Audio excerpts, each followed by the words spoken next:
Tudo bom, minha gente? Eu quero aqui fazer mais um vídeo aqui conversando com vocês.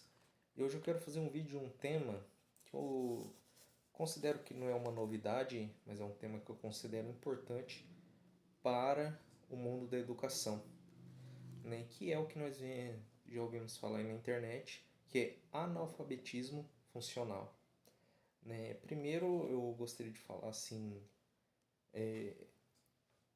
no como que esse analfabetismo ele atrapalha a pessoa, né, que é na interpretação das coisas.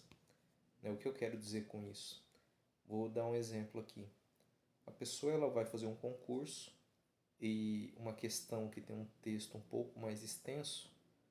Eu não estou falando um texto comprido não, mas ali que o enunciado ali ele tem ali, digamos assim, umas 7 linhas ou mais. É, várias pessoas elas não conseguem conectar o que ela está lendo ali na quarta, quinta linha com o que ela já leu ali no começo daquela questão. Ela perde ali, digamos assim, a conexão, né, do enunciado da questão, porque ela não consegue juntar aquilo tudo em uma única leitura. Né? Ela começa a ler, ela começa a se perder. Quando ela termina de ler, ela não conseguiu ali na cabeça dela formar o enunciado para ela conseguir escolher as alternativas. Né? Isso gera um cansaço muito grande de leitura, né? Principalmente em concursos, né? Que nós temos que ter uma paciência muito grande para fazer esse tipo de prova, né? Concursos vestibulares, e é necessário uma paciência muito grande, né? Porque é cansativo, né? E muitas pessoas acabam indo muito mal nisso. E se estende em, lógico, se estende em outras ações, como por exemplo uma conversa. Eu converso com algumas pessoas e eu percebo que essas pessoas elas não conseguem manter um assunto, né? Elas não conseguem fazer uma pergunta, fazer um comentário daquele assunto que está ali no momento. Elas cortam o assunto, elas já entram falando de outra coisa sem concluir o que estava sendo falado no assunto anterior. Né? Isso vem também desse tipo de analfabetismo, que a pessoa não consegue elaborar ali um pensamento, que é diferente de vir um tema na sua cabeça ali e você comenta para não esquecer, tá? É diferente. Mas existe esses malefícios ali, né? De deixar as coisas inconcluídas, porque a linha de raciocínio ela se perde, né? Se perde. Bom, quando eu comecei a de fato estudar na minha vida, eu estava ali com 25 anos de idade já, quando eu, digamos assim, eu despertei para essa importância de estudar.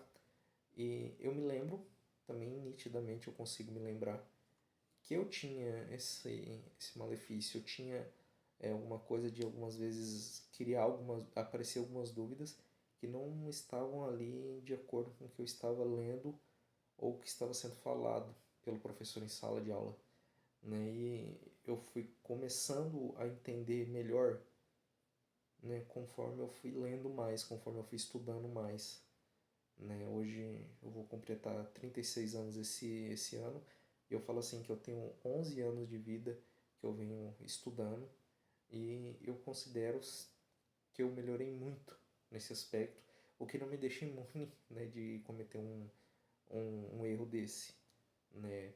Mas, sim, eu percebo, eu me lembro que o meu jeito de estudar, né, naquela época, 11 anos atrás, era um jeito de estudar muito voltado ainda para a educação, digamos assim, infelizmente, educação que não exige tanto esforço, que não exige ali uma compreensão tão grande, né, onde eu percebia que eu tinha que ler o mesmo texto umas 3, 4 vezes e acabava assim indo muito mal, né, nessas questões de provas, de concursos, de vestibulares.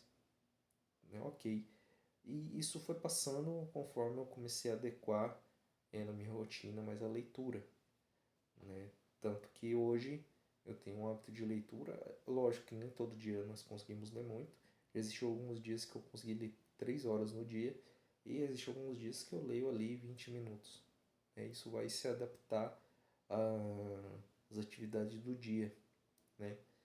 Mas a maneira que eu considero ótima para melhorar tudo isso é através da leitura. Ler livros mesmo, né? Importante, se você não tem tanto prática de leitura, e se não vai se emocionar muito e comprar livros muito longos, muito grandes, porque você vai demorar muito para ler e vai acabar te desanimando. E isso não tem problema nenhum, né? Você não tem problema nenhum você pegar um livro menor e trabalhar e começar a trabalhar nesses livros, né? Porque conforme você for lendo, fazendo esse exercício da leitura, você mesmo vai começar a se corrigir, vai começar a perceber que você tinha uma noção de estudo muito inferior e você vai melhorando, se adaptando. Você vai começar a perceber que você começa a entender melhor tudo que você está lendo e isso vai te potencializar muito em questão de provas, vestibulares e concursos, né, gente? Então fica aí a dica que eu dou para vocês e um abraço.